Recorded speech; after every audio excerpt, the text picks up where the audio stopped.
நேபாளத்தில் ஏற்பட்ட திடீர் பெருவெள்ளத்தில் நூற்றுக்கணக்கானோர் அடித்துச் செல்லப்பட்ட நிலையில் 16 பேர் உயிரிழந்திருப்பதாக அந்நாட்டு அரசு தெரிவித்திருக்கிறது. இதுகுறித்த கூடுதல் விவரங்களை வழங்க நமது டெல்லியின் தலைமைச் செய்தியாளர் கணபதி இணைந்திருக்கிறார்.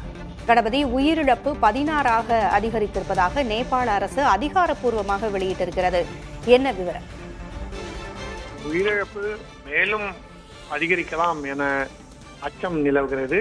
இதற்கு காரணம், இந்த பெருவெள்ளம் காரணமாக பல இடங்களில் கட்டிடங்கள் முழுவதுமாக வெள்ளத்தில் இழுத்து செல்லப்பட்டிருக்கின்றன.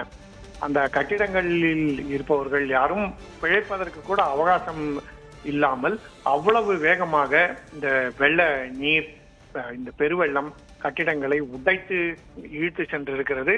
அப்படிப்பட்ட சூழலிலே கட்டிடங்கள், அதன் அருகே நிறுத்தி வைக்கப்பட்டிருந்த வாகனங்கள் போன்றவற்றில் இருந்தவர்கள் உயிர் தப்புவதற்கான வாய்ப்புகள் மிகவும் குறைவு என கருதப்படுகிறது. ஆகவேதான் உயிரிழப்பு மேலும் அதிகரிக்கலாம் எனவும், பாதிப்பு தொடர்பான விவரங்கள் நேரம் செல்ல செல்ல மேலும் தெரிய வரும் எனவும் கருதப்படுகிறது. மிகவும் கடுமையான பாதிப்பு என்பதால் இந்திய அரசு உடனடியாக மருந்து பொருட்கள், உணவு, குடிநீர் போன்றவற்றை நேபாள நாட்டுக்கு அனுப்ப முடிவு செய்திருக்கிறது. இந்திய ராணுவம் மற்றும் விமானப்படை மூலமாக நிவாரணப் பொருட்கள் நேபாளத்துக்கு அனுப்பப்படும் என அதிகாரிகள் தெரிவித்திருக்கிறார்கள். அந்த அளவுக்கு கடுமையான பாதிப்பு இருக்கிறது. சாலைகள் பல இடங்களில் துண்டிக்கப்பட்டிருக்கின்றன. ஒன்றல்ல, இரண்டல்ல, கிட்டத்தட்ட 50 இடங்களிலே சாலைகள் துண்டிக்கப்பட்டிருக்கின்றன. பாலங்கள் தகர்த்தெறியப்பட்டிருக்கின்றன. ஆகவே அங்கு சாலை வழி போக்குவரத்து மிகப்பெரிய அளவில் பாதிக்கப்பட்டிருக்கிறது. அதே போலவே சுற்றுலாவுக்கு சென்றவர்கள் பல்வேறு இடங்களிலே சிக்கியிருக்கிறார்கள். அவர்களை மீட்பதற்கான நடவடிக்கைகள் எடுக்கப்பட்டு வருகின்றன. பெரும்பாலானோர் என்ன ஆனார்கள் என்ற தகவல் முழுமையாக கிட்டவில்லை. இதில் இந்தியாவைச் சேர்ந்த சுற்றுலா பயணிகளும் இருக்கிறார்கள் என்பது குறிப்பிடத்தக்கது. அதிலும் தமிழ்நாட்டைச் சேர்ந்த பலரும் இருக்கிறார்கள். அவர்களிலே ஒரு சிலர் நலமுடன் பத்திரமாக இருப்பது தெரிய வந்திருக்கிறது. மீதி உள்ளவர்கள் எங்கே இருக்கிறார்கள், பத்திரமாக இருக்கிறார்களா போன்ற தகவல்களை கண்டறிய முயற்சி நடைபெற்றுக் கொண்டிருக்கிறது.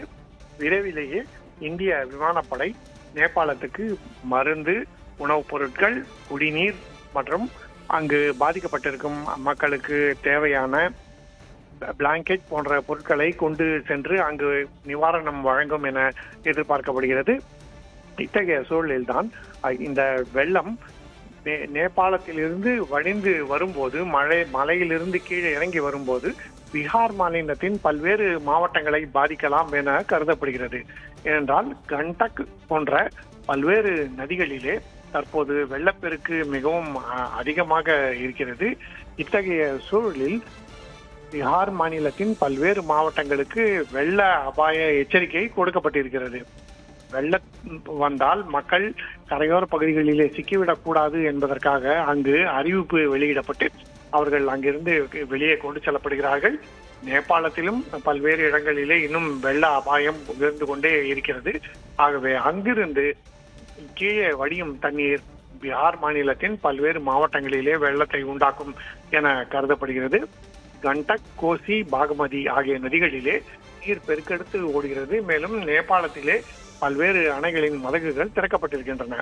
இதனால் பீகார் மாநிலத்திலே சுப்போல், சஹர்சா, மாதவ்புரா, அரரியா, பூர்ணியா, தர்பங்கா மற்றும் சீதாமரி ஆகிய இடங்களிலே பாதிப்பு ஏற்படும் என அச்சம் நிலவுகிறது. அங்கிருந்த மக்களை தாழ்வான பகுதிகளிலிருந்து வேறு இடங்களுக்கு மீட்டு பத்திரமாக கொண்டு செல்லும் நடவடிக்கை தொடங்கியிருக்கிறது.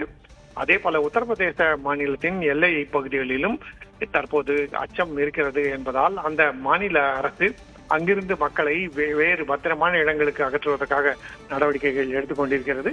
இப்படி பல்வேறு நடவடிக்கைகள் எடுக்கப்பட்டு வரும் நிலையிலே வெள்ளத்தால் பாதிக்கப்பட்டவர்கள் நிலை என்ன என்பதை கேட்டறிய நேபாள அரசு பல உதவி எண்களை அறிவித்திருக்கிறது. அதன் மூலமாகவும் நேபாள தலைநகர் காட்மாண்டுவில் உள்ள இந்திய தூதரகம் மூலமாகவும் அங்கு சிக்கியுள்ள இந்தியர்களின் நிலை என்ன, குறிப்பாக சுற்றுலா பயணிகள், பல்வேறு மாநிலங்களைச் சேர்ந்தவர்கள், தமிழ்நாட்டைச் சேர்ந்தவர்களும் இருக்கிறார்கள், அவர்கள் பத்திரமாக இருக்கிறார்களா போன்றவற்றையெல்லாம் கண்டறிய முயற்சி நடைபெற்றுக் கொண்டிருக்கிறது. இந்த தகவல்களை எல்லாம் உடனடியாக சேமிப்பதிலே பல்வேறு பிரச்சனைகள் இருக்கின்றன. ஏனென்றால் சாலை போக்குவரத்து மட்டுமில்லாமல் தொலை தொடர்பும் பாதிக்கப்பட்டிருக்கிறது. பல இடங்களிலே டெலிகாம் டவர்களும் இந்த வெள்ளத்தினால் பாதிக்கப்பட்டிருக்கின்றன. ஆகவே தற்போது அங்குள்ள காவல்துறை மற்றும் ராணுவத்தைச் சேர்ந்தவர்கள் மீட்பு பணியில் ஈடுபட்டிருக்கிறார்கள்.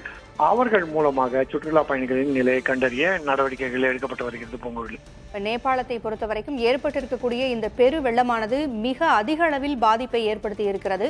நீங்கள் சொன்னது போல அந்த நீர் பீகார் மற்றும் உத்தரப்பிரதேசத்திற்கு வரும்பொழுதும் இந்தியாவும் அதனால் பாதிக்கப்படக்கூடிய ஒரு அபாயம் இருக்கிறது. தேசிய பேரிடர் மீட்பு படைகள் எந்த அளவிற்கு தயார்படுத்தப்பட்டிருக்கின்றன? நிச்சயமாக, அதாவது தேசிய பேரிடர் படைகள் மட்டுமல்லாமல் பீகார் மற்றும் உத்தரப்பிரதேச மாநிலங்களின் பேரிடர் மீட்பு குழுக்களும் தற்போது தயார் நிலையிலே பல்வேறு இடங்களுக்கு சென்று அங்கே வெள்ள பாதிப்பு ஏற்பட்டால் மக்களை பாதுகாப்பான இடங்களுக்கு மீட்டு செல்வதற்கான நடவடிக்கைகளை ஈடுபட்டிருக்கிறார்கள். இதை தவிர மத்திய அரசும் பீகார் மாநில அரசு மற்றும் உத்தரப்பிரதேச அரசு இரண்டையும் தொடர்பு கொண்டு வெள்ள பாதிப்புகளை தவிர்ப்பதற்கு என்ன நடவடிக்கைகள் எடுக்கப்பட்டு வருகின்றன, வெள்ளம் மிகவும் அதிகமாக ஏற்பட்டால் அப்போது எப்படி அந்த நீரை வடிய செய்வது மற்றும் அந்த பகுதியிலே மக்கள் பாதிக்கப்படாமல் அவர்களை காப்பது எப்படி போன்ற நடவடிக்கைகளை எடுப்பதற்காக திட்டமிடல் நடைபெற்று வருகிறது. காட்மாண்டுவில் உள்ள இந்திய தூதரகமும் உதவி எண்களை அறிவித்திருக்கிறது. அதன் மூலமாகவும் நிலவரத்தை கேட்டறியலாம் எனவும், அதன்படியே தற்போது எல்லை மாவட்டங்களில் ஏற்படக்கூடிய பாதிப்பை உடனடியாக சரி செய்வதற்காக உள்துறை அமைச்சர் அமித்ஷா பீகார் மாநில முதலமைச்சர் சாம்ராஜ் சௌத்ரியுடன் தொலைபேசியிலே உரையாடி இருக்கிறார். அதே போலவே உள்துறை அமைச்சகத்தைச் சேர்ந்த அதிகாரிகள் உத்தரப்பிரதேச மாநில அதிகாரிகளையும் தொடர்பு கொண்டு பேசியிருக்கிறார்கள். விரைவிலேயே NDRF, SDRF குழுக்கள் பல்வேறு இடங்களிலே தயாராக வைக்கப்பட்டு மீட்பு பணிகளில் ஈடுபடும் என எதிர்பார்க்கப்படுகிறது. அதே போல நிவாரணப் பணிகளிலும் ஈடுபடும் என எதிர்பார்க்கப்படுகிறது. இந்த பெருவெள்ளம் திபெத், பீகார் என்று பாதிப்பை பல்வேறு இடங்களிலே ஏற்படுத்தியிருக்கிறது. திபெத்திலிருந்து வெள்ள நீர் நேபாளிலே இறங்கி மேலும் நேபாளிலே பெய்து வரும் மழையும் அத்துடன் இணைந்து அந்த வெள்ள நீர் தான் தற்போது இமயமலை பகுதியிலிருந்து கீழே வேகமாக இறங்கி வந்து கொண்டிருக்கிறது. அப்படி இருக்கும் சூழலிலே அங்கே அணைகள் மதகுகள் திறந்து விடப்பட்டிருப்பதால் அடுத்த கட்டமாக பீகார் மற்றும் உத்தரப்பிரதேசத்திலே பாதிப்பு ஏற்பட வாய்ப்பு இருக்கிறது. ஆகவேதான் இத்தகைய முன்னெச்சரிக்கை ஏற்பாடுகள் செய்யப்படுகின்றன. பொங்கொழி, தமிழ்நாட்டைச் சேர்ந்த 57 பேர் அங்கு சுற்றுலா சென்றிருந்தார்கள். அவர்களுடைய நிலையை அறிய என்ன நடவடிக்கை எடுக்கப்பட்டிருக்கு?